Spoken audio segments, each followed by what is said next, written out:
Welcome, ladies and gentlemen.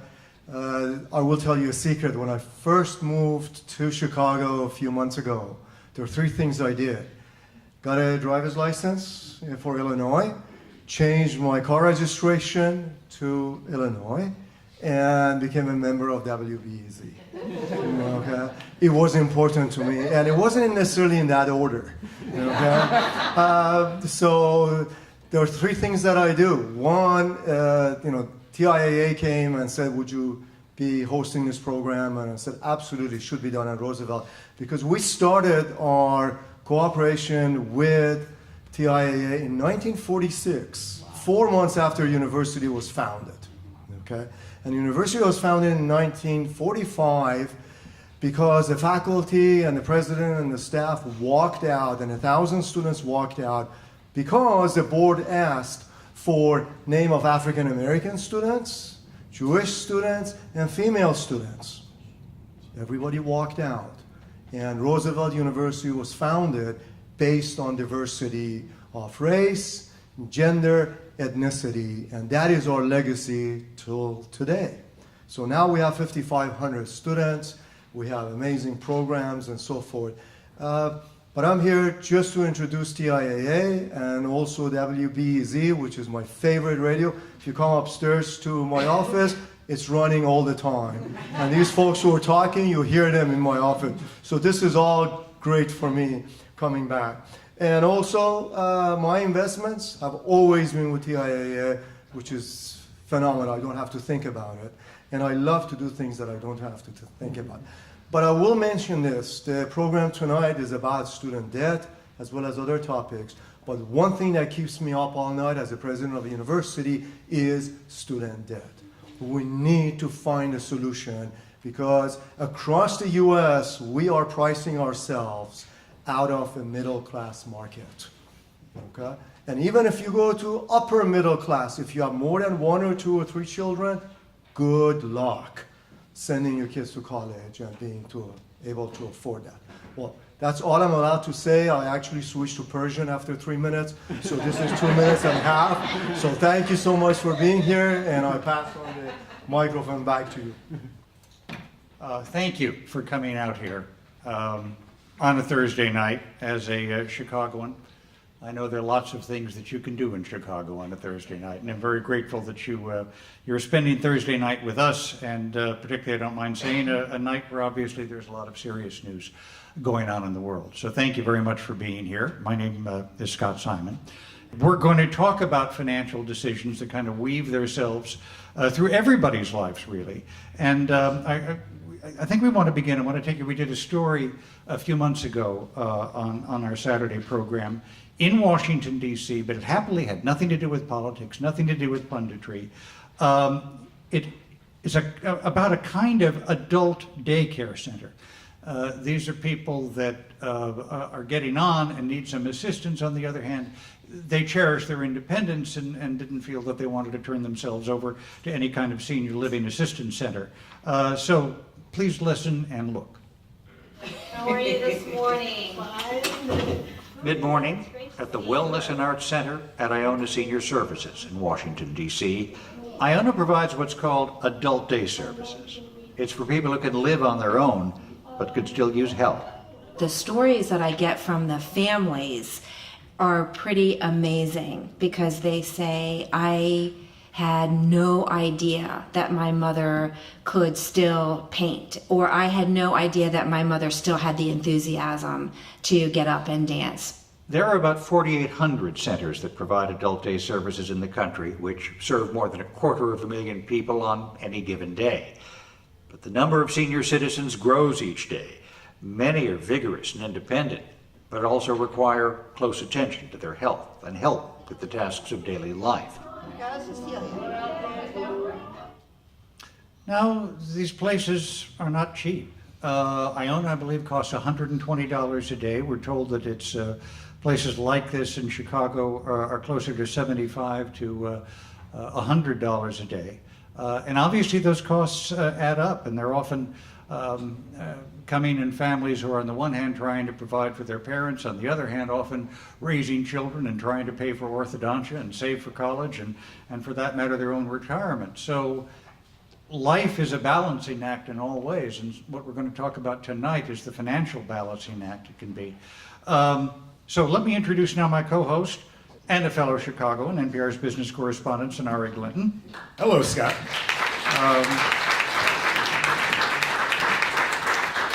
Fellow Chicagoan, I just realized that I've been out of Chicago for about 8 years, and I've decided that I'm not a Chicagoan, I'm a South Sider. That's how that works. Well, you say that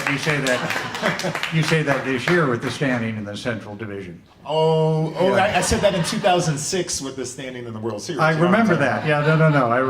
I remember that as a matter of fact, and it's very thoughtful, by the way, for both clubs on the North and South Side to be in first place while Sonari and I are in town. Yeah, we're just, So yes. we intend to visit a lot this summer to try and keep that going. It's good for both of us to be back home.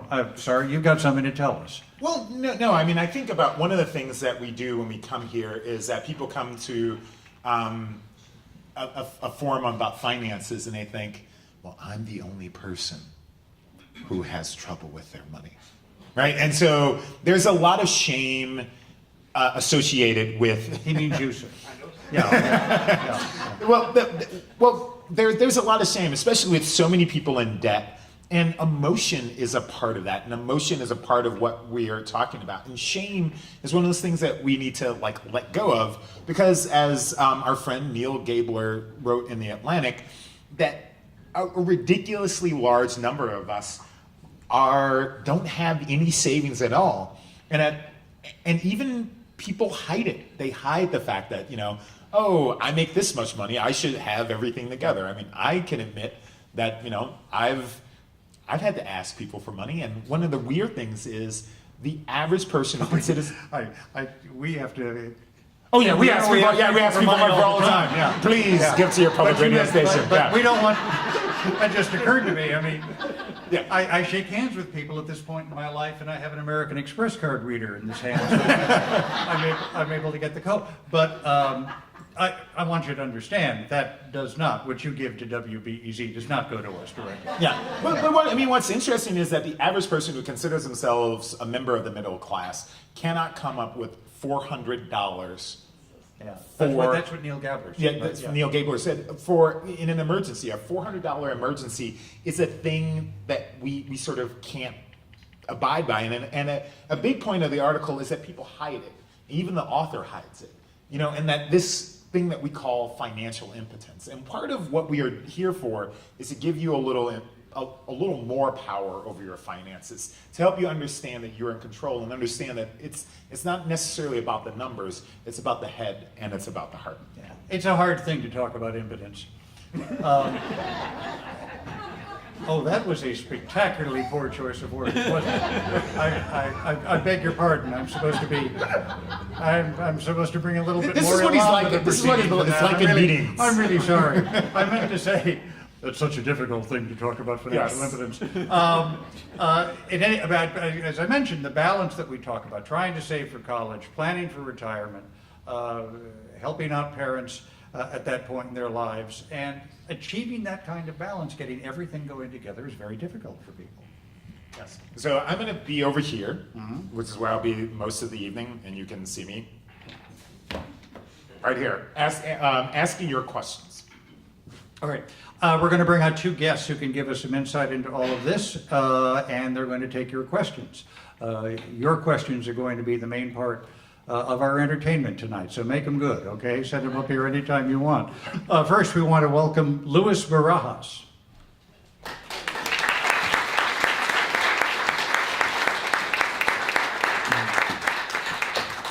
Louis is from LA, although because he's in Chicago, he has consented to the top button on his shirt tonight. He works with people at all levels of the income scale. He's written 5 books on wealth management for families, women, and Latinos. Louis, wonderful to welcome you to our hometown. Thank you, Scott. And our next guest is a nationally syndicated personal finance writer. Her weekly column is in the Washington Post, and it appears all over the country. It's called The Color of Money. Please welcome Michelle Singletary.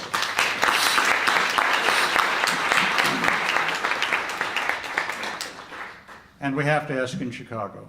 Yeah, well, Any my relation? family say we cousins, so All right. May I call you Samurai Michelle? you may. Oh, thank you. Okay. Sonari, let me hand it over to you. All right, so we have Mary who's coming to the stage, and she's going to, Mary, come up here. She has a question for us. Oh, do we have a montage? Have I missed Oh, our sorry. montage? Forgive me. I can't tell you how much time we spent putting together the montage, okay? It's a mood setter, so let's not miss the montage, okay? We talked to people in Chicago and other parts of the country and asked them what their chief financial concern was, and here are some of the range of interest that we got. My name is Kyle Otterhan. I am 30 years old. My wife and I, we each make around $55,000 a year in our jobs. We're dealing with some student loan debt. We're planning for owning a home in the future. My question is, when can I stop worrying about money? My name is Emily Nill. I am 38 years old, and my question is how to get out of credit card debt once and for all. My name is Mike Scarpiello. I'm 50 years old, and I guess I always thought that I would meet someone and get married and be able to double my retirement savings, but my concern now is, am I going to have enough money to survive the next 20, 25 years after retirement? Hi, my name is Kyle Tash and I'm 28, and my question is, where do you draw the line between a necessity and a luxury in your personal budget? My name is Elaine. I'm 60 years old and I'm a marketing director. The scariest thing that I have seen is a lot of people who are friends and in my age group losing their jobs or getting laid off. And if you're in that gap where you're not eligible yet for Social Security or you're only eligible for the minimum, what are the best steps to ensure stability at 60 and beyond? So they're just some of the responses that we got. A lot of them might resonate in your own life. Let me see, many other people also asked about retirement, student debt, credit cards. We received questions from Chicago about what is the going rate for Chicago aldermen these days. A lot of you might be able to relate to these questions and probably are trying to figure out how much you need to put away with each paycheck, or if that's even possible given all the constraints and all the requirements that we have. So, Sonari, let me turn it over to you. Okay, so we have our first question comes from Mary Hayes, and she works for the county. So in Children and Family Services? Right. I represent children in child abuse and neglect cases, and I work for Cook County. So I have a Cook County pension. Thank you for your work, by the way. Thank you. Thank you. Yeah, you know, and someone once said, about Cook County is that, like, if you have to come in contact with any representative of the county board, of the county, you probably had a pretty bad day. So thank you for doing the work you do. And you have a question. I do. What do you suggest for a parent trying to teach teenagers about money and work and saving? Okay, so I'm gonna sort of direct this to Michelle right now because she's dealing with this right at this moment. Yeah, I have 3 children, a 21-year-old, 18, and 15. Please pray for me. And, I get that question a lot from parents. And what I really say is, children do live what they learn or learn what they live. And so you have to model that behavior. And that's what I do with my kids. And the key thing we did for our kids is we made them suffer. So we didn't buy them a lot of stuff, and because at some point they're not going to have access to my paycheck. And so I wanted them to know what it was like not to have a lot of clothes. They didn't get, a lot of electronic stuff that you guys give your kids.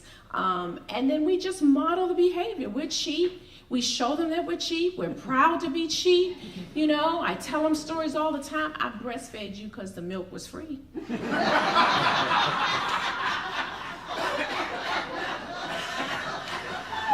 Louis, you want to add something? I don't know. I don't know if I can follow that. Really, seriously. I'm going to share that. The tap is dry, Louis. It is dry. It's setting the proper boundaries. I think the problem that I hear for most people these days that most kids or teenagers, even young adults, feel really entitled, right? And they expect a lot and think that everything is going to come their way because we've given them a lot. And at some point, you're going to have to set the proper boundaries and cut off certain money so they become responsible for themselves. One of the things that we just did recently with one of our clients was the parents said, okay, so if you want to buy these really expensive jeans or go to that really expensive store, this is our budget for you, and anything else above that amount you have to pay for. So people have to understand what it takes to really earn an income, and that's, I think the problem is also with the parents and not setting the proper boundaries. I agree. Yeah. Our 9-year-old, I don't mind saying, had a typically brilliant suggestion, which I want to share with you. We were out to lunch as a family, and she said, Hey, Baba, I have an idea. If you always pay for things with your credit card, you never have to spend any money. Oh, wow. So we've been doing that. No. She's actually the one who saves in the family. Until recently, we called her Little Donald Trump. But now we're on to Little Richard Branson. Right. It's nice.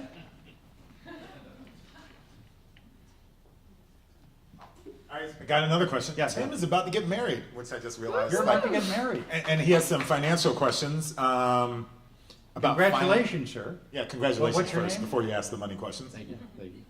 And you have a date? Just next 2017 summer sometime. Okay. Do you have a ring? Yes. Okay. You have a ring, and that's like half. Band? I don't have an actual wedding band yet. Yeah, you have to have it's a ring and a date. That makes an engagement. But anyway, what do I do? You got the ring. What is your name, sir, so we can all bother you on social media platforms? No, my name's Bob. Okay. So here's your question. How to save for retirement, make better investment decisions, and plan to start a family while paying on a large student loan debt. So you have a lot of student loan debt, and you want to save for retirement. These people are perfectly arrayed for you. You stand right here, and you take it. Come on, right here. All right. So here goes. So you might want to take a seat during this answer. Yeah, it might be long. You're right there. He's right there. So you're getting married. And wait, no, I'm not talking about. So because we're all family, and what happens here, it's like Vegas, it stays in Vegas. So how much student loan debt do you have? Between federal and private together, close to $180,000. Wow. I went to a school in Schaumburg for 2 years, transferred out, went to Columbia College. Right. That school, I found out wasn't fully accredited. That's why I mainly left. Yeah. So even if I graduated with a bachelor's, it wouldn't have meant anything. Right. So. Sorry about that. So I figure you could use a mint. You're not going to spend anything on the wedding. So you're not spending anything on the wedding at this point. On spending anything on a wedding? Yeah, you're No, not. You're yet. not. You're going to just go into the courthouse or the church and just. That's what we've been considering. Yeah, no, you're going to do it. You're not considering it. Yeah, right. That's one thing. So then you don't need to wait till 2017.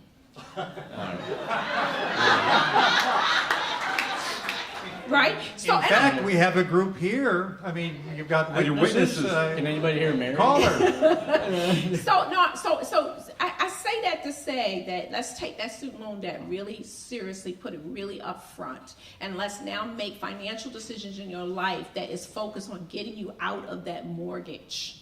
Right? And so how old are you? Because you look fairly young. So you're 32. Okay, so that's still fairly young. You've got some time to save in retirement. I would focus most of my energies right now on getting rid of that debt. And then you can start saving for retirement. If you work for a company or organization, are you working full time right now? So you don't have a retirement plan that has a match. I just created an IRA. I just got into a union, so they have a pension for me. Okay. But I just got in, so it's just at its minimum. Yeah, right now. I would just do the minimum and focus all your focus now, because it sounds like you both have debt, so you're joining this debt together. She doesn't have any debt. Oh, so it's just you, okay. It's just me. Mm-hmm. Okay, so you're going to focus, as a married couple, it's now both of your debts. So you're both going to focus on getting... Sorry. That's all right. She gets the whole package. And you're going to just focus on that. And then your priority would be for retirement and then saving for a home and so forth. But that should be that's front and center right now. Get out of that. Get that monkey off your back. And so you're not going to be using credit. You're not going to go on a honeymoon. You're going to just cut everything and just focus on that. Is she here? Yeah. Where is she? Let me see. She's already on it. Oh. I think she's leaving in the, She's already down the hallway, baby. she's about to marry into $180,000 worth of debt, no honeymoon, no, you know. You're not going nowhere, boo. Chicago got a lot of free things here. It's really nice up here. There's a lake. You know. Get a basket. Just think of them as half a Lamborghini that you bought, so that's... So really, seriously, that should be the focus. And if you do that, really spend half of, to live tight and almost one of your salaries, just throw it at that. And in a couple years, you could get that out of the way. But you got to be tight. Say tight. No, say tight. No, say tight. So Daria, let me just go through. What happens is that financial planning is really comprehensive, and you just can't look at student debt. You have to sit down, and there's a lot of areas when you get married, you have to take a look at also if something were to happen to you. Are you planning to buy a house, retirement? You've really got to take a look at all the pieces of the puzzle and sit down, probably what I always say with like a fee-only financial planner. Somebody's maybe going to charge you hourly and not sell you a product. And make a list of what what I call your financial foundation. You've got to do your net worth statement or a balance sheet, as they call it, and make a list of all your assets, all your liabilities. You have to know where you're starting from because it's just not debt. I'm sure there's other probably credit card debt. Your goals of buying a house and all that. You've got to take a look at what you're starting from, and then you have to know where you want to end up. And there's a huge gap right now, and the problem is this. Most financial planning really is behavioral. It's in your head, and if you kind of see this as overwhelming, your mind starts thinking, well, why even bother? Why even bother starting to save for a house or plan for retirement? Or we're going to delay having kids because of I can't get this debt down, right? And so you've got to get away from the why bother syndrome to having an actual written plan instead of having things that we're kind of plucking from the air, like pay off this, do that. You need a plan. And you're starting already basically, in the hole, $180,000, and it's not an asset, right? So it's like, the other thing that I would say is if you spend $180,000, what did you spend it on? What was your type of education? Because I also would want to know how much income you're making and how can we use that education that you spent so much money to leverage to make a lot more. Because the thing is that most people leave money on the table. Most financial planners, all they do is talk about cutting debt, cutting expenses, but there's only so much you can cut if you're living paycheck to paycheck. But people forget that they can make a lot more, and there's no end point. You just gotta have to focus on how do I take all that money that I spent on school and leverage it to make a lot more. And sometimes you need somebody who's objective, seeing things outside the box, and showing you how to earn more when you feel like you just can't even progress, because there's nothing worse than feeling stuck. It's a high source of frustration for most people. So, my 2 cents. Yeah, I have a question which we've gotten. This doesn't not from this guy, but do I really need a budget? Like, do I really need to sit down and have a budget? I mean, this is a question a lot of people ask, and I wanted to ask it of you guys. I used to be the person that always said no, because I deal with people who make so much money that they don't. But you know what? Now I deal with people who make so much money that I put them on budgets. And the problem is that there are, we sometimes get in these habits where we are unconsciously spending on things that don't really matter, and they're not aligned to the most important things in life. And so I don't like people doing budgets because it's very frustrating, it's boring, it's repetitive, but I like to have them do a budget at least one time. Now, software is incredible. You can now purchase software or get for free, like mint.com, where you can get everything downloaded on a nightly basis. And actually creates a budget for you, so you can actually see the real numbers that you're spending. Because if I have you write a budget, you're going to miss probably about 25% of your spending. And so actually seeing what you're spending, some people are spending on Netflix or this program or that, and then they haven't been watching any of that stuff. They can cut it. Those little dollars make a big difference. So more from being conscious of where the money's going. Yeah, and I should say that Netflix thing is not a small thing, because I recently saved about $100 a month because I went through and scrubbed. It's because of Michelle, by the way. Like, I was on a spending fast. We'll talk about that later. And I went through and found that, I was spending $12 on $12 on Netflix. another amount on Hulu, another amount on Amazon Prime, another amount on LastPass. I mean, literally found $100 and something a month that I was able to save. And Kyle has a question. So my question is, That's the microphone. okay, sorry. When I'm renting an apartment, am I just throwing away money? And also, when I do go to buy a house, should I use PMI or should I save up for a 20% down payment? Tell the rest of us and us stupid economics reporters, what's PMI? It's private mortgage insurance that covers your equity less than 20% of a down payment. Yeah. You get that right? Sort of. PMI is really insurance for the lender. Yep. So that basically if you don't pay, then they can go to that insurance company and get the money. They're going to still come after you, but they are covered. So that's what PMI. So PMI is not really for your benefit, it's for the lender's benefit. So two things. You are not wasting money when you rent. And that's been sort of a common thing that we've said throughout it. You're wasting money, but you have a roof over your head.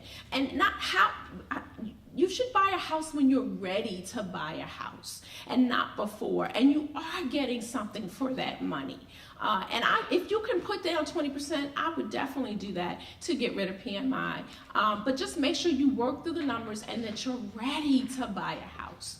And that's where, the budget comes in. We talk a lot about a budget and we talk about Netflix and cable and Starbucks and things like that. But when I sit down with folks, actually that's not what keeps people broke. Your latte is, you heard of the latte effect and all this crazy stuff, but that's not keeping you from being rich. And, after you budget and you do your money right, if you want to go to Starbucks and get that really nice coffee, because by the time you get to work, if you don't have it, you're going to slap your coworker, I'm going to need you to buy that coffee.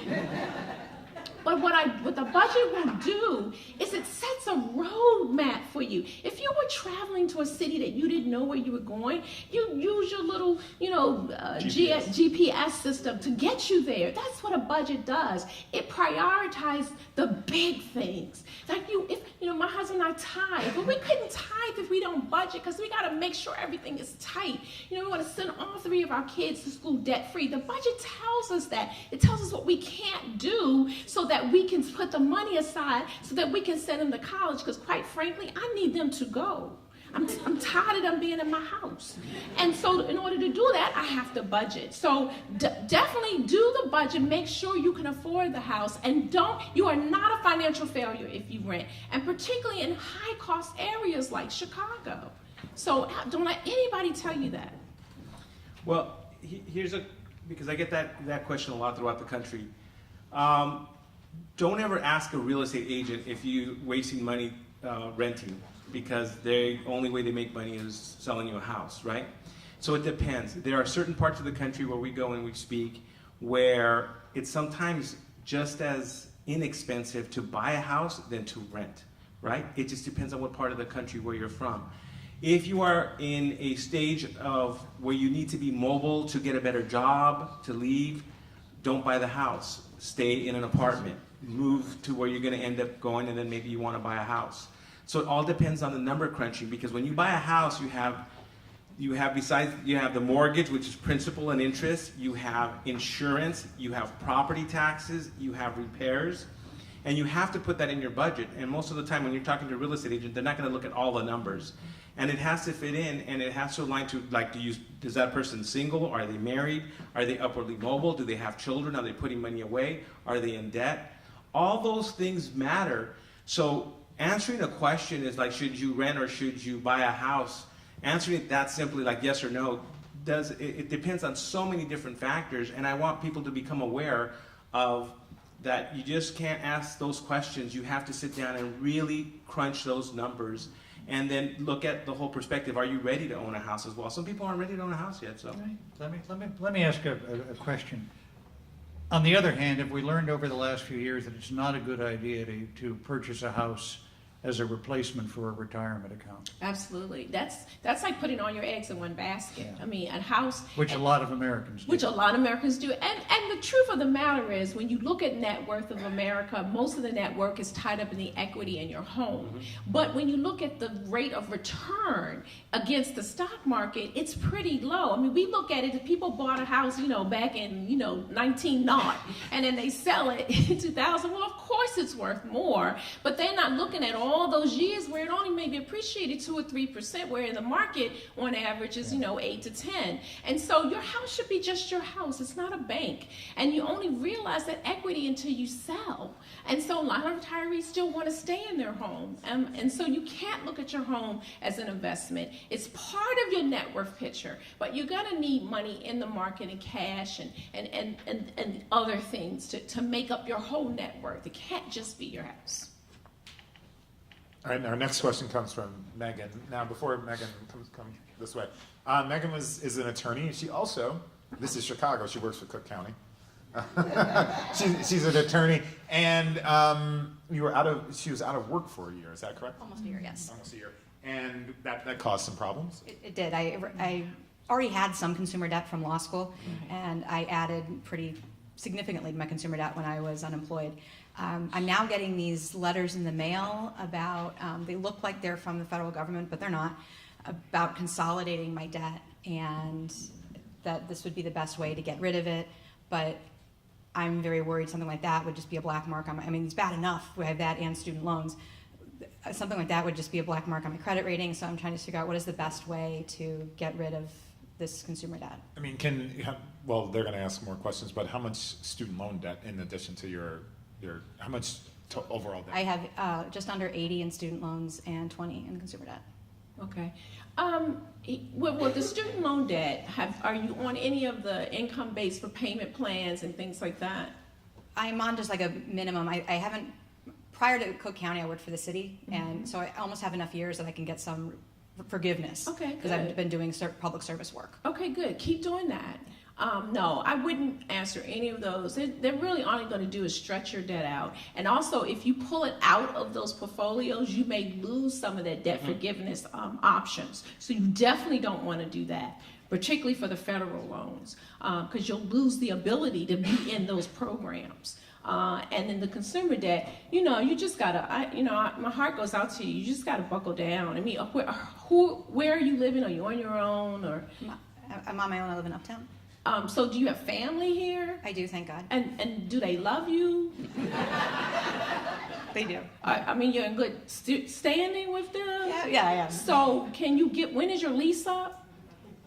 Well, I'm renting, and my lease is I just renewed my lease for next year. And I live in a relatively inexpensive, I live in Uptown, and it's pretty nice. Okay, is it like $200 a month? No, a little more than that. So, so now you re-signed up, but don't do it again. So in a year, I want you to downsize and plan to move in with a relative so that you can take that more of your income and throw it at the debt.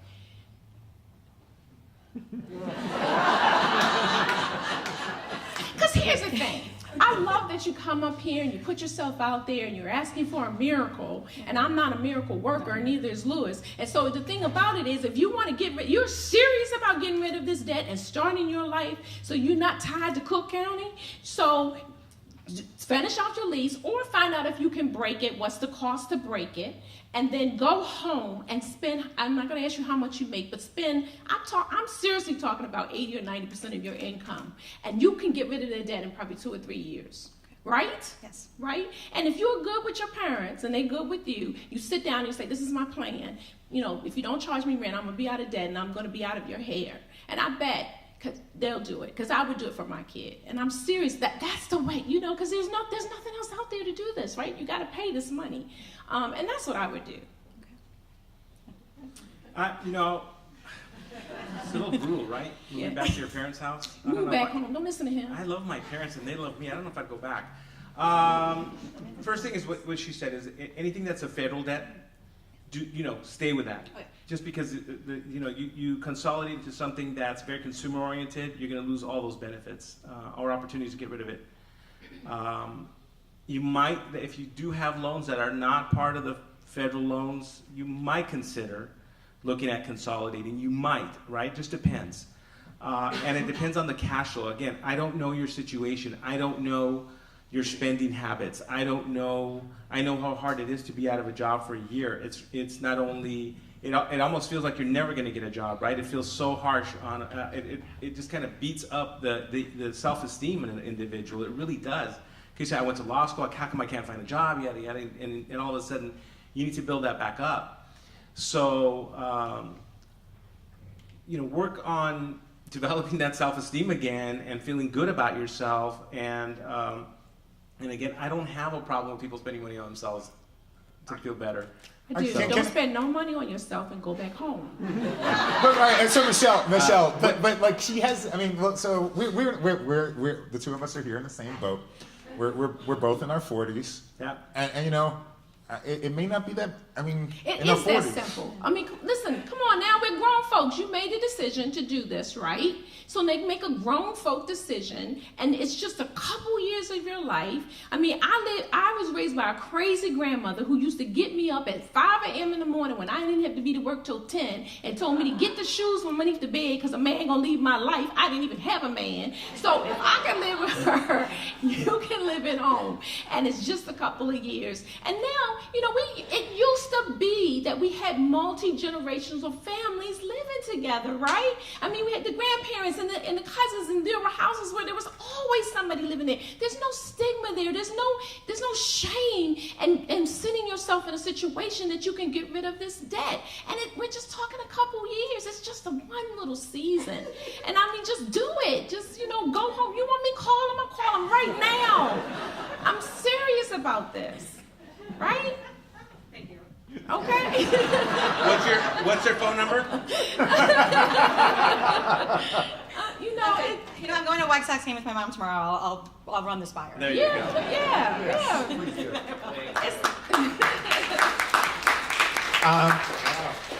So for someone who was not as brave as Megan, she asked that I ask this question for her. What multiple of your salary should you have saved as you head into retirement? And what percentage of that sum should you calculate in using each year during the time?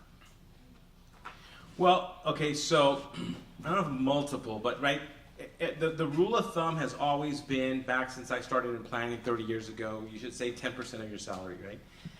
That was when I started in the industry. My very first day, I sat in front of a financial planning manager of the office, and said, Louis, your clients, this is been 30 years ago, are mostly going to be men who've just retired at age 65, and 95% of them will be dead by 72. So you've got to make that money last 7 years. That's a true story. And think about it, that's 30 years ago, right? My biggest problem right now is when I'm mentoring a young person, I'm saying, listen, you're going to have people that are going to be retiring at 62, 65, maybe a little bit older, 67, and they're going to live until age 95. In fact, I've got one client right now that's 103. True story. That started with me 30 years ago when they were 73. He can't move back home with his parents. But he's... No, he can't. I assume. No. Actually, he's outlived his kids. He can't move back in with his kids. So you know, I tell people that they've got to start saving at least 20, maybe even 25% of their income. And again, it depends on when they start, right? If you start in your 50s.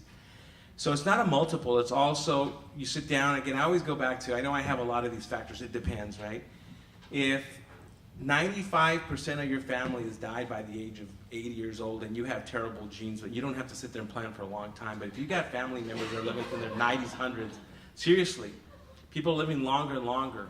The problem is, if most of you have money in 401ks or 403bs or whatever you have, 457 plans, you realize that your money hasn't really grown in the last few years, right? They're pretty flat. And so you're wondering, it's like, what do I need to do? And so there's a lot of these question marks that we don't know. We don't know how long we're going to live. So my question, the thing is that, going back to is, what also are you going to be spending in retirement? Retirement is all about income. That's it. It's not about how much assets you have, it's how much income are you going to get from those assets. So if all your assets are in that house, you're not going to get any income from your personal residence. You need income from your retirement plan. So you have to take a look at also and project what's going to happen when you do retire. Are you 65 years old and refinancing your house this year to get a 30-year mortgage? Then you're going to have some problems because you're going to be in retirement having to still make that house payment.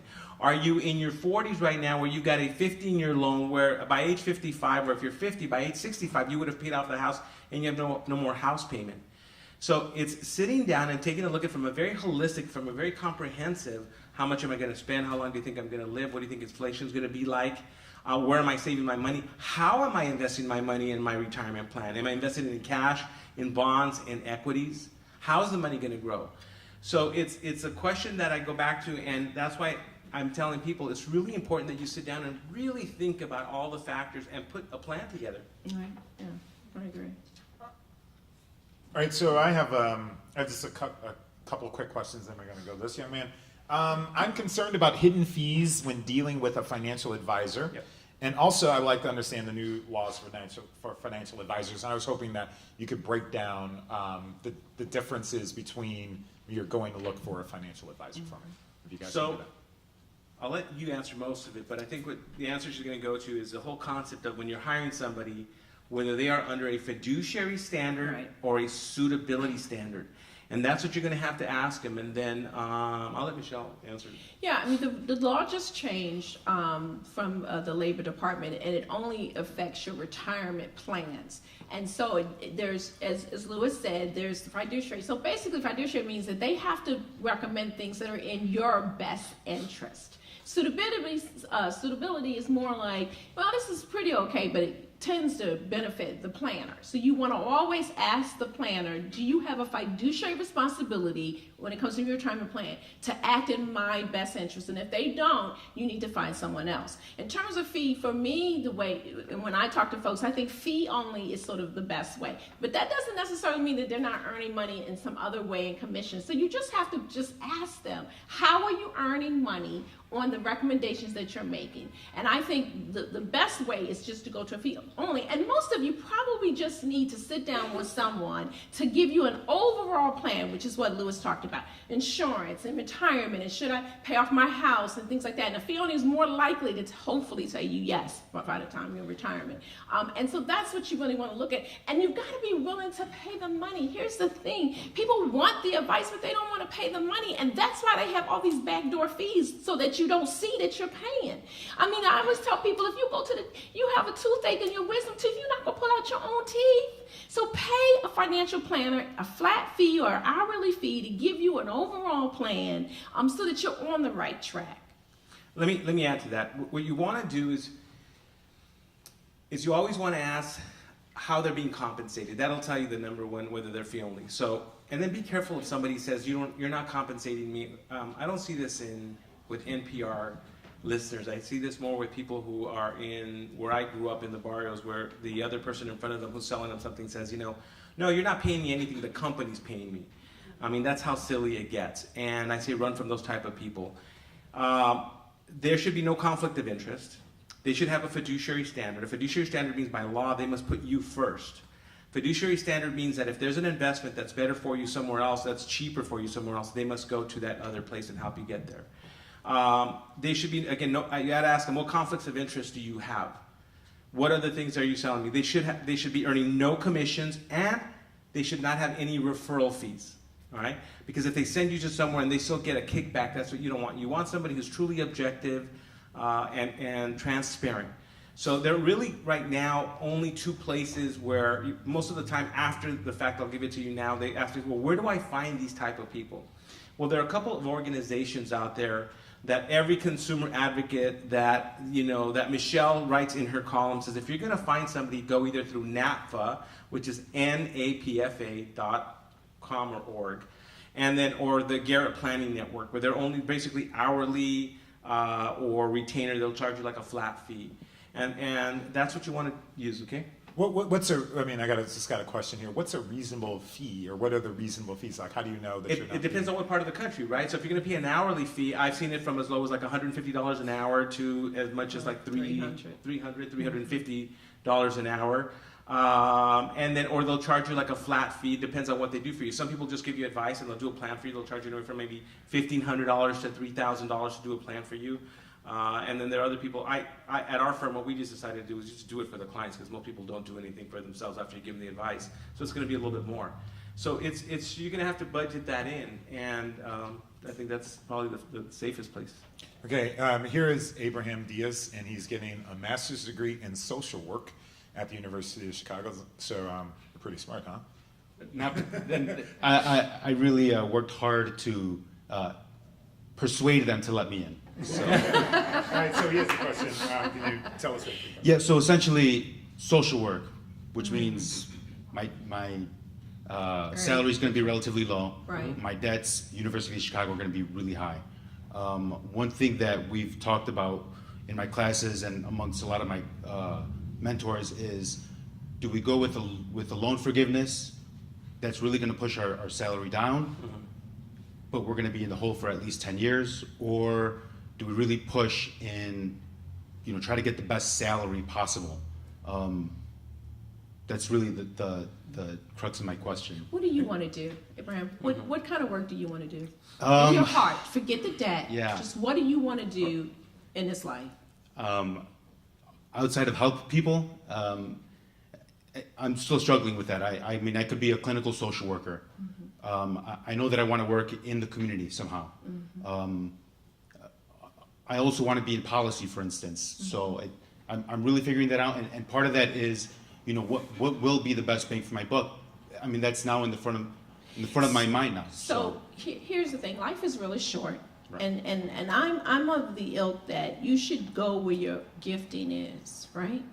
And that may mean it's going to take you 10 years. But you made that decision when you made the decision to go to University of Chicago, because you could have got that degree at a lesser price somewhere else, or you could have commuted and you could have cut that down. You made that decision, which is fine. But you ought to do the work that you enjoy that will give back, right? And then that means that you're going to have to do some other things. I mean, we talked earlier about moving home, getting more roommates. I mean, that's the trade-off. Because here's the problem in America. We want it all. And we don't want the consequences with having it all. So you got to make that choice. If you don't want to just go for the money and you want to serve the community, which I mean, half my relatives are in social work, so I totally get it. And our family needed social workers anyway, because we crazy. So I'm happy. Our family meetings are half social therapy and, eating chicken. So that's good. But be okay with that it might take you 10 years. You have to be okay, because you can't do both. And I would hate for you to spend 10 years doing a job that you hate, right? Because you spent all this time getting that education. Do what your heart says. And accept that you're going to have a different lifestyle. And be okay with that. All right? Still heard it, because that's my girlfriend. That's your girlfriend? Oh, I didn't realize this. I'm going to spin you, Michelle. So You're going to spin me? Oh, no, yeah. baby. Come on, bring it. Okay. All right, this is Kelly. Yes. I'm 27. I've been financially independent of my parents since I left for college when I was 18. I follow Dave Ramsey, and proud to say I have a $1,000 rainy day budget, a fully funded 6-month emergency fund, and as of Monday, paid off my student loans. Ooh, yay! Thank you. You're a social worker too? No, so I'm 100% debt-free, You're marrying well, sir. and he's mine. So what do I do about all the debt that's... Well, then you're not 100% debt-free anymore. Right, exactly. No, that's true. That changed, right? Absolutely true. Oh, Listen, I get that he's fine. I get that, right? Because he is. But if that's your boo, then that boo debt is your debt. Okay. And if you're not okay with that, no offense, Avery, but if you're not okay with that, then you kick him to the curb and find another boo. But if you're not going to kick him to the curb, that's your debt if you get married. Now, it's not your debt if you're not married. That's his issue for him to deal with until you get married. You don't help him pay it. You don't worry about it. But he's definitely concerned about it, which is a good thing. He doesn't want to keep it. But if that's not your thing, because listen, no offense, Abram, because you're fine, but I wouldn't marry him because I would be stressed to no end. No offense, Abram. But that's me. So you have to know your heart. And if your heart is, that's my man, and I'm with you till ride or die, then that is your debt, and you help him because you're debt free, is so that you got more, once you get married, to help him with that. But you can't be, if you're not cool about it and you're shaking, no offense, Abram, you gotta go. So what does that look like practically when you do get married. I've never been married before. Okay, so the debt, technically, the debt always is his. But I believe that when you get married, you are one. Because everything in that household is both of y'all's. This debt becomes both. It is no longer Abram's debt. What's your name again? Kelly. Kelly. It's Abram and Kelly's debt. Right? Because even if you try to treat it separate, his income and his resources and his mind is going to be paying that, so it's still going to be a part of who you are. And that's something you really need to consider. And if he's committed to doing the community work and it's going to take 10 years, then you got to be committed to. And if you're not, do not marry him and stress him out. Because you knew he had that debt going into that relationship. And don't make him feel bad about it because you decided to marry him. So I'm going to disrespectfully disagree with Michelle. And Michelle and I are great friends, and we even shared a Chicago dog today at Portillo's. So we love each other. With the advice that she just gave you right now, I think she messed your head up really badly. And the reason for that is this, is that if you are a core follower of Dave Ramsey, or what would Dave Ramsey do, type of advice. I don't have the Google machine like readily available. Could someone just quickly So Dave do Ramsey is he's Christian based, and he's like no debt, no credit cards, and he would tell him to eat beans and rice to pay off that debt, and he would actually not disagree with anything that I just said. No. I know Dave Ramsey quite No, well. but okay. So I would disagree based on the 30 years of working with clients one-on-one and seeing couples where one person had no debt and the other person had some debt. For example, if I were to sit down with Abram and take a look at his debt, and he has... I just want to note they're still sitting together. They are sitting together. And by the way, you make a lovely couple. Thank you very much. She's cute. We wish you much happiness and despite. So Kelly, in this world, it is very difficult to find good people. Yeah. That's like the most difficult thing. The money is nothing. You can overcome anything. If I'm looking at his debt and it's just education, where maybe he doesn't come from a wealthy family, I don't know.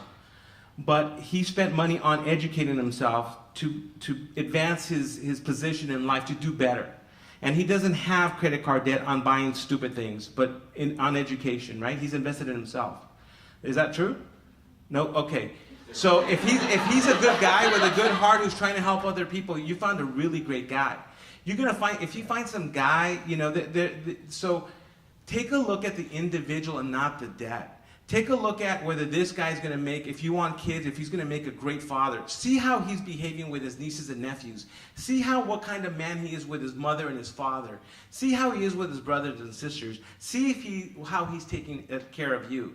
Leave the money to the side. I go back to, if he had alcohol problems, drug problems, whatever, I'm saying, what are you doing?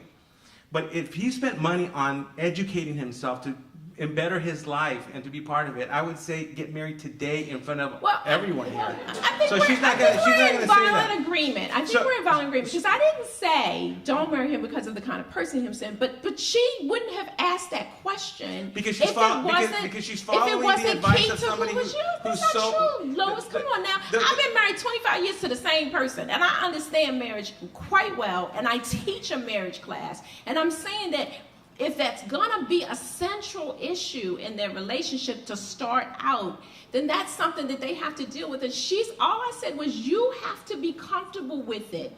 Otherwise, it's gonna cause issues in your marriage. And it's tough enough when you're on the same page, right? Remember when the married couples in here, right? I see this two couple right here. They said that's right? I mean, it's tough enough. So I'm not saying don't marry him because he's not a great person. There are a lot of great persons that you shouldn't be married to. Is it? Would it be a solution for them to move in with Megan's parents? I mean, maybe we can help. Actually, if once they get married, because I'm old-fashioned. I'm only 29, but I'm very old-fashioned. Not moving in together before you get married, but once you get married, if you do have parents who would allow you to stay there while you get rid of that, I would recommend that. Absolutely. And if you were my kids, I would let you come, and so that he can get out. Especially if he's a great guy, yeah, come get rid of that debt once you get married. You're not shacking up in my house. And then I would help you, not charge you rent, and help you get rid of that debt. So absolutely, yeah. And if Megan parents are cool with if this it. were your mother-in-law, would you want to move in? Oh, I am a great person.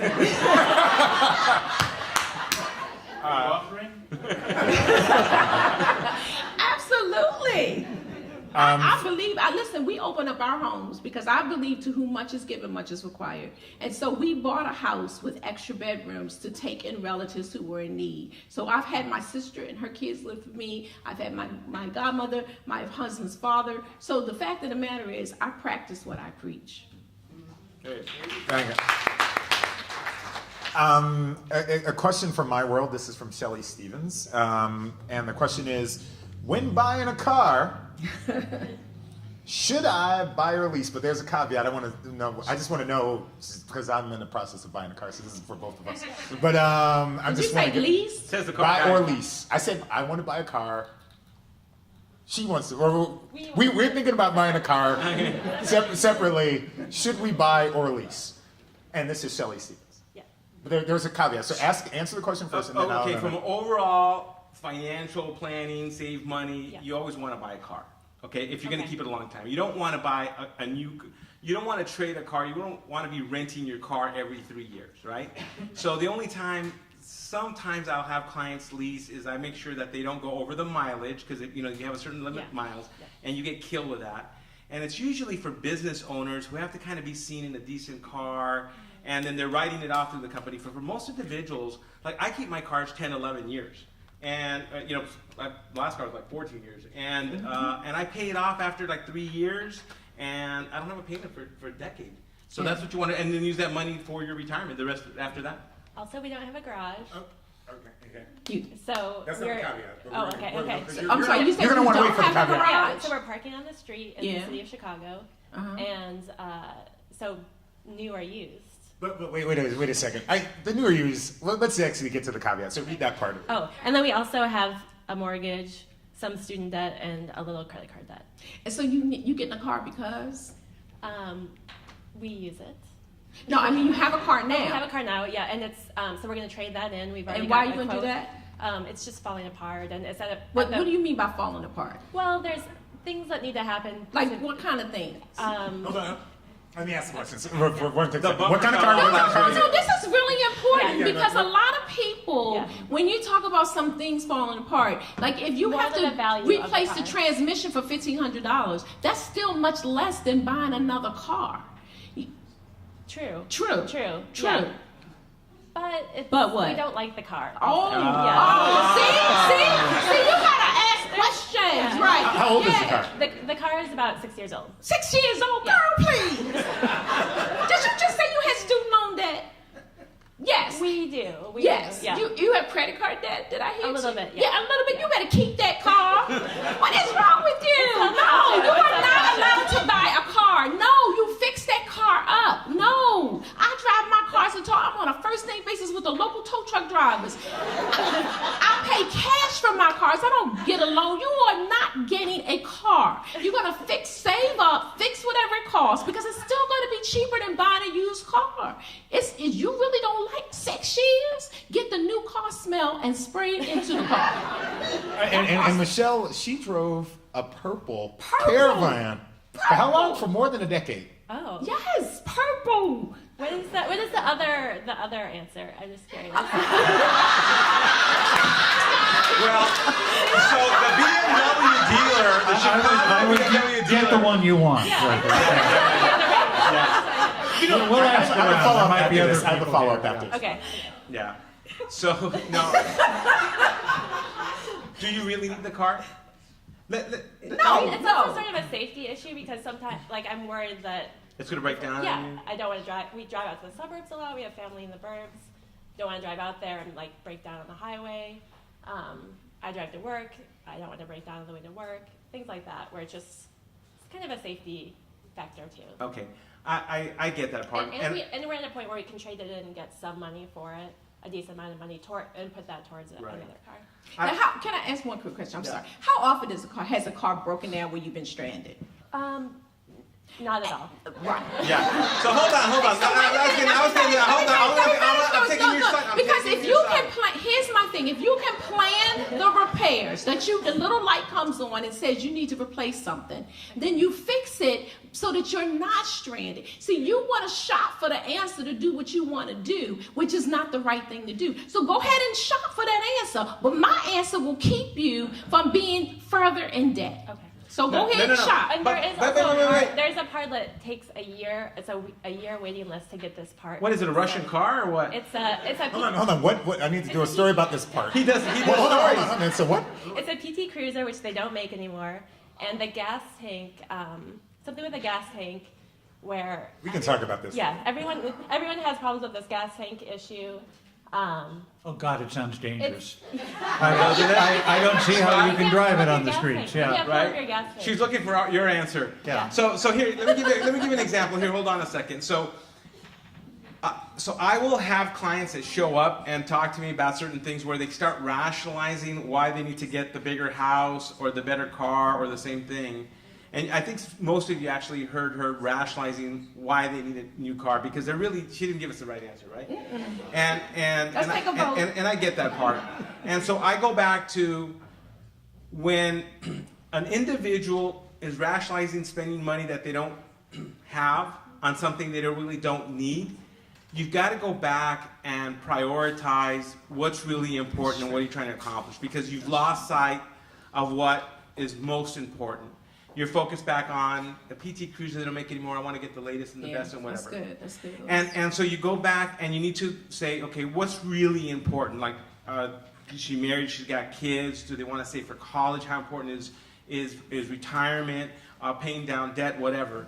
And then saying, well, then how important is it to buy a new car? Well, I can see that. But the problem is that she's focused on this versus focused on a better future, a more compelling future. Now, I get it. If her car was 10, 12 years old, had 300,000 miles, was really falling apart, I get it. I said, you know what? And you're driving a lot, and you're by yourself, and you drive to work at nighttime, and let's figure out how to get you a car, right? Because everybody, we've all gotten to the point where our car's just basically broken down. We can't afford a new car, but it breaks down, and we have to buy a car, and then all of a sudden we're making the payments anyway. We'll always find a way to make the payments, but I think at this point right now, she's trying to find the advisor who's going to tell her, go ahead and buy the car. She didn't like her advice, so she's going to go, that's what happens to me. People don't like what I give them, the advice, and they go find somebody until they find the answer that they want to hear, but it's what's not best for them. So we're both now in agreement saying, don't get a car. Right. Okay, I have Christina here. She's a school teacher. She teaches, I almost want to she's gotten enough plenary indulgences by teaching seniors in high school. She has, bless your heart. Yeah, really bless your heart. There are I just did a story series with a bunch of 17 and 18-year-olds, and I didn't realize that they will make fun of you right in front of your face. Oh yes. They're like really terrible human beings. I just want to say that. So she has no credit card debt, right? She does have some student loan debt, but she's in a forgiveness program, and she has two what I think are major questions. So I'm going to take what I think is the easier one first, which is okay. I think they're both hard, but my job won't match retirement because they're paying for the portion of the pension. I don't know how long I'm going to be at this particular school. I'm still pretty young. I'm only 26. My grandparents suggested that I buy an apartment building with some investment I have. I live for very cheap, $300, a little more because I live where my grandparents own the building. So they're suggesting I do the same thing they do, buy an apartment building to rent. But how can I best plan for my retirement when my job won't match it? And I don't know. Don't worry about the matching. I think everybody, not every employer is going to match. And so that's like the icing on the cake, right? If anybody has a retirement plan, they should be maxing out their retirement plan. Yes or no? Yeah, right? Absolutely. Okay, absolutely. But your is it your grandparents? You said? So they probably have income coming from that. Yes. And they didn't have a 401k when they were working years and years ago. No. And the way they did it was now their income is coming from Social Security and their apartments, right? I've got a lot of clients that do that as well. That's a form of investment. But I still think that, again, it depends on your level of income. If you can defer paying taxes and have your money grow, why not do both? I mean, if you can still do that and start putting money away, because basically you're paying nothing for rent. I know. I mean, not even a car payment. Nothing. Usually I know. car payments for $300. So you're living rent free? No, a little bit. They do make me pay very little, but for the area, I mean, if I don't live with think you them, they should take take me that. pay I that. personally don't think you should take that risk right now, because what if to set yourself up for that, you need to have some savings. Because what if half the places aren't rented? Then how are you going to afford the mortgage? So true. I can afford it. I could afford it even based on my own salary. The whole place. Yes. But so here's go ahead. And what's the difference between like me having my own private savings account and like a retirement savings? Well, one is, okay, so for example, if you have $100 left over, and let's just say that you are in the 25% tax bracket, okay, federal and state, just you're not making that much money, right? You're going to pay $25 of taxes. You'll have $75 left. You're going to put it in the bank, and then it's going to earn interest. Well, there's no interest in the bank, but you're going to make money on your $75, right? Okay. Now, if you put it through your 401k or whatever plan 403B at school, now you have the full $100 there, not 75. Now you're earning, let's say you have the same investment, one outside one, the same investment. Let's say you're earning 5%. Now you're earning 5% on $100 versus 5% over $75. Yeah, you might pay some down in the future, but in the meantime, the compounding effect on those dollars over the long term, especially you're so young, it's going to be substantially different, right? And the other thing is that also there's another thing that you can do if you're not in a high tax bracket, is you can also do a Roth, for example, like a Roth IRA, where you've already paid the taxes now, but when you turn 60, 59 and a half, you can start pulling the money out. Well, not even, you can pull it whenever 59 and a half. But now you'll never pay taxes on any of that money. So you want to take a look at that option as well. Okay, so there's nothing wrong with owning a rental property. That might be a great idea as well. But I want to ask, she has a second question, which I think is a little more daunting, which is about her grandparents who are... Yes. So unfortunately, I have no surviving parents and 2 elderly grandparents. They're healthy, thank God, and they're in their mid-80s. And, I do their bills and stuff, but only because they don't speak English. So that's the only thing I really understand, their bills and, their phone calls and stuff and the doctors.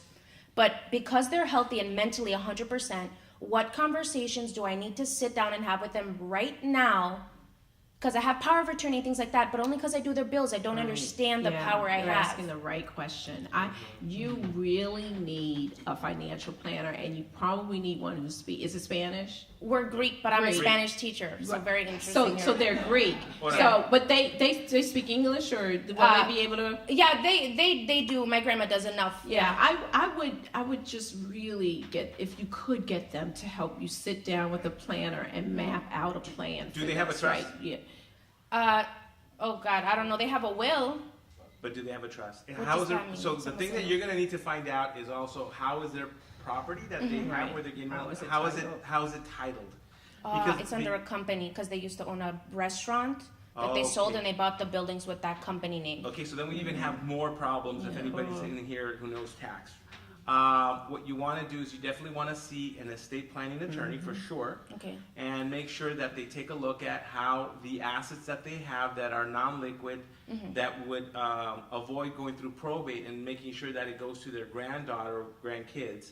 And avoid the probate and avoid all the legal fees. So that would be very important. When would this legal fee Well, happen? if there's probate, so for example, I'm from California, and if I have 3 kids, if my wife and I die in a plane crash or a drunk driver hits us, and I don't have my house in a trust, in California, when you die, that property has to go through a judicial process. Okay. In California, it takes right now, it's taking about 18 months, a year and a half. The state of California assigns an attorney, an administrator to administrate your assets, and they charge like 5%. So if my parents are, or if I'm worth like 3 or 4 million, they're going to charge a good chunk of money, right? I could have avoided that by doing a living trust. I could have transferred my property into a trust, and when I die, it goes directly to my kids. If my kids are young, I could have named a trustee to manage the properties for my kids until they're old enough to manage that asset. So right now, for your grandparents, that is the very first thing that I would take a look at. The other thing is also how they have their accounts titled in banks, where you want to have what are called TOD or POD, payable on death or trust transfer on death, accounts to avoid also probate. Exactly. Yeah. Especially if you have power of attorney, you want to make sure that you have those type of things, especially if you have elderly parents. Thank you very much. Yeah, you're Let welcome. me, we've got at least a couple of questions. Let's try and, in the time we have, to get to both of them. Ivory? Yes. All right, you find investing daunting. So do I. So, Yes. So I find investing daunting. I don't know how to navigate a mutual fund that is both strong, performing, and ethical. Especially I was in college when 08 happened, but Right. I saw it all happen. And I did Dave Ramsey, so I have $2,500 left to student loans, but that will hopefully be done before I'm 30. That's the goal. We'll see. We'll see what happens, but that's the goal. How old are you? I'm 29. Well, you can take care of that in a couple months. What you spending on? People get married, man. you don't have to go. I just realized that I have a good friend of mine, and I love her to death. She got married, and I was like, you know what? I can't afford this. I mean, and you she's mean a really other good friend. One people of my get best married? friends. You're spending money to go to other people's that's what weddings. she's saying, right? No, I'm not getting married. Oh. That's sweet, but no, I'm not. Yeah, other people's weddings. Yeah. Anyways, yes. But with that navigating. low student debt, you'd be, Yeah. you're such a great prospect. I hate to put it that High value. way.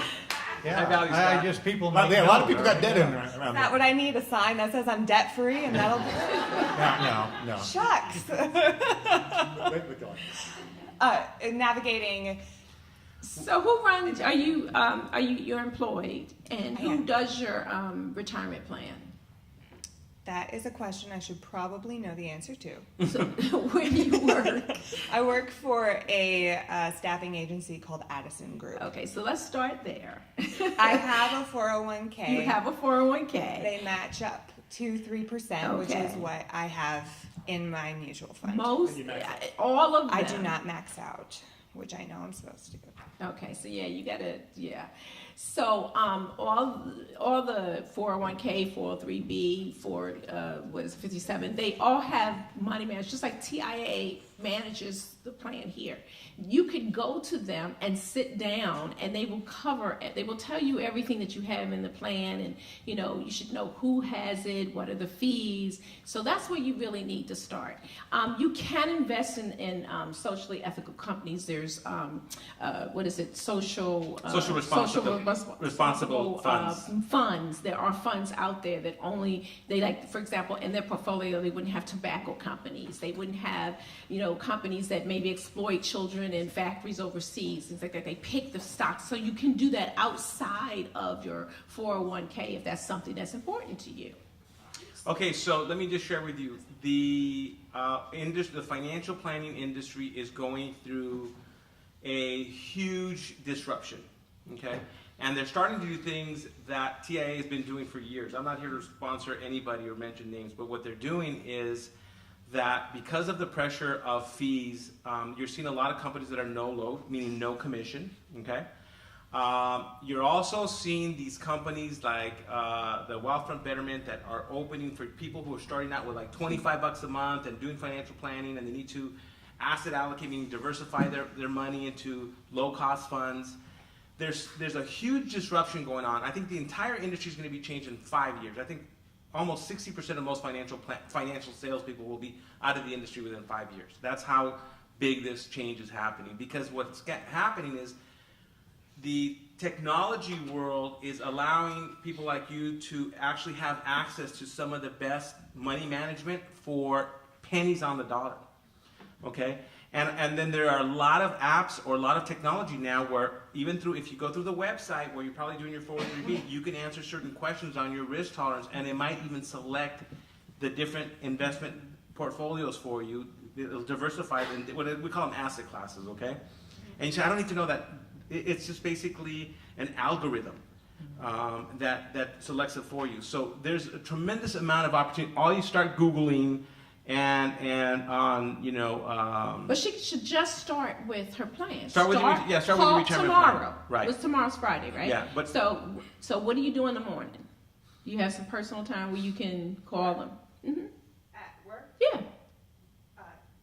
Yeah, I could speak I don't think your boss is here, so like. But hold on a second. She should go on. But they're not going to give you advice, though. Here's the thing: they can't give you advice. They could. For example, my company does Vanguard, and you could pay a small fee, and they will actually have an advisor talk to you about what's in your plan. It depends on who's running the plan. Like TIAA, they will do that. They have people who will talk to you. You can call them and say, listen, I don't really understand what I'm doing. Can you explain to me what the funds are, what's in the funds? So start with your own plan, know who runs it, and you can do it either online or call them up, depending on who they are.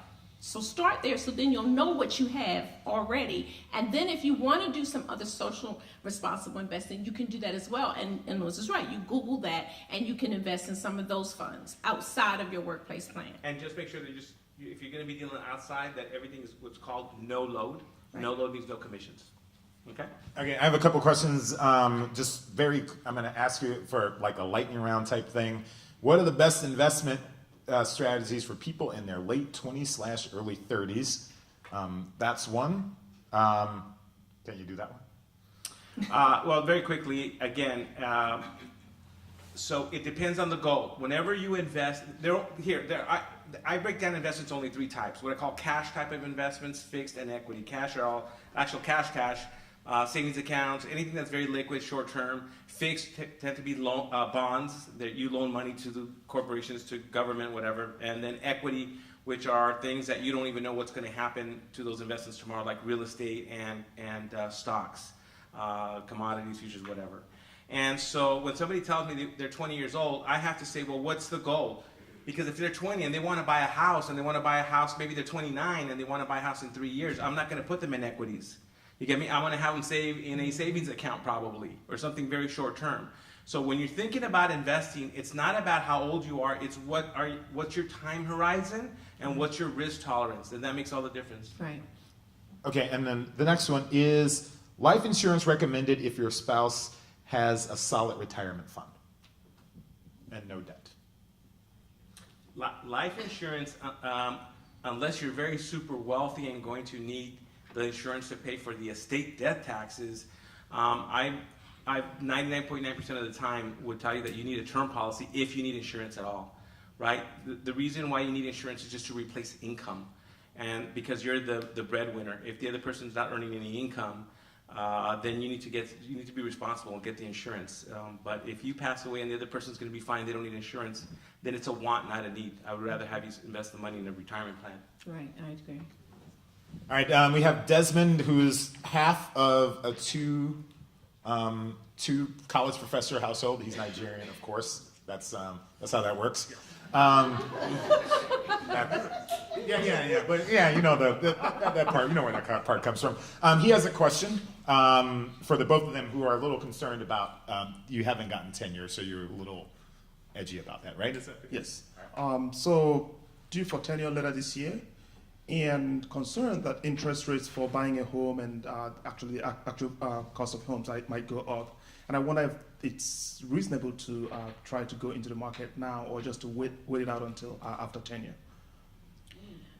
Well, most people in the U.S. don't have tenure, and they still buy a house. So tenure doesn't mean you're going to lose. Not getting tenure doesn't mean you're going to lose your job. Actually, right? If you don't, then after 1 year you gotta go. You gotta go somewhere else. So then, I would probably, if you're concerned that they will let you go, then I would probably wait to see, because that may mean that mostly not because of the interest rate, but Hey. It's a rational question now. No, but the point is you might If you move. teach at Chicago State, I would not buy lifesavers. No pun intended. But you might move, right? And if you move, you don't want to be tied to the area and try to sell at a time when the market is kind of funky. So if you're waiting to get tenure, then I would just wait before you buy a house, because you might have to pick up and move to another university, right? Yes, the thing is, the chances of doing that is actually slim. So what's the chances of what? Of having to go somewhere else. So the chance of not getting tenure is quite slim, given all I think. So then why can't you just wait? Just because I'm concerned the interest rates might go Don't worry about that. Don't Really, worry, because the market, we may go back into a recession, prices may drop, interest rates may stay flat. You don't know. The problem is you just don't know, and we don't have control over that, right? The only thing you can do is focus on the things that you do have control, and right now, in essence, you don't have control even on the tenure part, right? You're going to have somebody make a decision on that. As soon as you know that, then you can move quickly. The thing is, you buy a house when you're ready to buy a house, and even if the interest rates go up, if you buy it now and don't get tenure and have to move, then you're still stuck. So we have to stop focusing on just one. I mean, this is what Lewis has been talking about. We've both been talking about. You got to look at the whole picture, right? And the way the Feds have been moving up the interest rates, they've only been moving them up about like 0.25 basis points. So we're not talking that your mortgage is going to go from 1,000 to 2,000. So just be patient and wait and see, and then buy the house. This might be our final question. Yeah, and Sarah has 2 children, and and what ages are they? 11 and 13. And she's concerned about saving for their colleges. Yeah. I know a little bit about 529s. I know there's 2 kinds. I know it varies by state. I read something recently about how in Illinois, if you prepay, it's not guaranteed. So that means you're not in 529s right now. You're not saving. Correct. Yes. Yeah. Okay. Yeah. So So I know I've got like 6 years, and I need to figure out where to be putting the money. Are 529s the best option within the 529s? There are different options. Does anybody know whether 529 plan for the state of California, you guys get a credit on that? Excuse me, in Illinois? Yes. You do get a credit. Okay. Okay. How much do you get state? I haven't looked up Illinois. So. No, yeah, the state tax deduction. Do you know how much it is? I haven't had a chance to look up to see. Most states, I'm sure they have one. Maryland is $2,500 a year. Virginia is $4,000. DC is $4,000. So okay. So I like 529 plans. It's like a 401k for education, right? And the benefit of it is the tax benefits. You put money in after taxes. It grows. When you pull it out, you don't have to pay money on it. So it's more, I guess, like a Roth. And you can put it in an age-based fund, and they will invest it based on how long your child has to go to college. So the younger they are, the more aggressive that age-based fund is going to be. Now you're getting closer to that time. You don't have as much time for that money to grow. But I would still put in there because the market has, it's been crazy, but it's still been returning anywhere from now about 7 or 8%, right, in the last couple of years. Yeah, so here's the thing, but there are other benefits to that. So the other thing is that prior to 529 plans, there were these things called UDMAs and UGMAs. And so you'd put money in for your kids, and when they turned 18 or 21, depending on the state you live in, it would be their money. Right. It was their money. 529 plans, the parent or whoever will open up the plan for maybe the grandchild, they are the ones who hold and control the money. So if one of your kids, let's say you have 2 boys, if one of your boys decides not to go to college, you can actually change the beneficiary to the other son or the other daughter. That's a huge benefit. And for some reason, if they delay going to college and they don't go right out of school and you want to hold on to that, they can use it. If you want to go back to college, you can use it for yourself. If you want to leave it for your grandkids and the kids that don't use it, you can continue growing that money. Right. The one thing I would say, since you're getting so close, is that you need to have a conversation with both their sons, right? About expectations of where they're going to go. So you may not have enough for them to go out of state. Probably not, right? You may not have saved enough for them to stay on campus, right? So you now need to manage their expectations. We love you. Apply to whatever school that you want. But if you don't get enough free money to match whatever we matched, this is the course that we're going to have to take because we don't have enough. You've got probably a pretty good community college system in this state. Do you not? Right? So they could go to community college for 2 years, then transfer to the Florida State University. But you need to manage that expectation now, theirs and yours. Because it gets to that point, and you're like, oh, my baby got to go to University of Chicago, or they going to die and not have a future. Oh, I'm sorry, Abram, I didn't mean to. And you know, and again, I'm not telling you anything that I would not do for myself. My son has autism, and we were going to do the community college system for him for other reasons. He ended up getting into the four-year university, but we've saved since they were little people. Had we not, all of my kids would have been community college and then transferred to four-year university. You don't want to put them into position. I don't want you to borrow for them, and I don't want you to take out any loans. And if you don't disagree with me, just talk to Abel, who's sitting right in front of you, who probably will tell you he might have done it a different way. But you have some time. But the key is to manage their expectations and your own. May I just say on behalf of, as the father of two daughters, I would recommend the convent. Really, there's no tuition, and depending on the order, you wind up getting, you know, either free jam or cognac as the years go by. Oh well. So we've been able to find a convent in Croatia that's just. But the time has flown by, and we've, you know, I know destroyed some relationships, and encouraged a lot of people in their 50s to move back home with their parents, even if they're on their last leg. So I'm so glad we can be a part of that process. Let me ask Michelle and Louis in turn, any final thoughts? You know, we talked a lot about today, and as you can see, I'm pretty black and white, but I do want to encourage you that none of this is insurmountable, right? That you can do this, but you can't have it all. And so just decide what's most important to you and do that. I'd hate for you to leave, you know, discouraged, because you can conquer these things, but you got to have a plan, and you got to be true to who you are. And you got to make some hard decisions, right? You made certain decisions in your life, and you did, and maybe you didn't know any better, but now that you know better, because you definitely know better after this evening, right?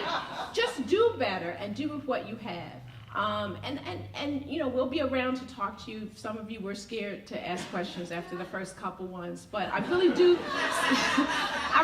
want to encourage you that there are ways to get around a lot of these problems, but you got to be able to think outside of the box and give up some stuff.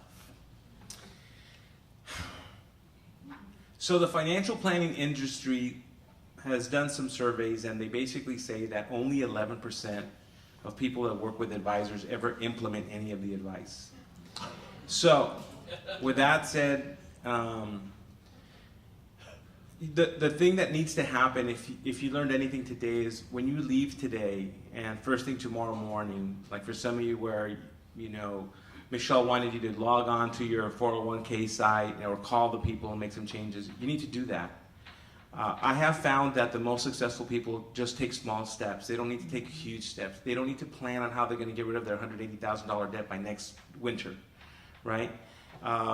So take those steps. The other thing is that, you're right, there are people here in the audience that are just so paralyzed by the financial situation that they're in that they didn't even have the courage to stand up and ask a question today.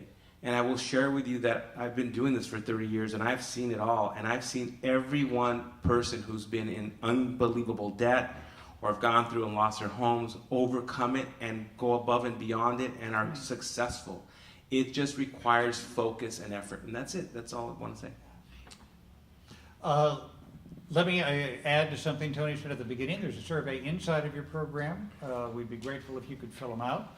My script notes say, we do need your feedback. Please be honest. Our feelings will not get hurt. That's not true.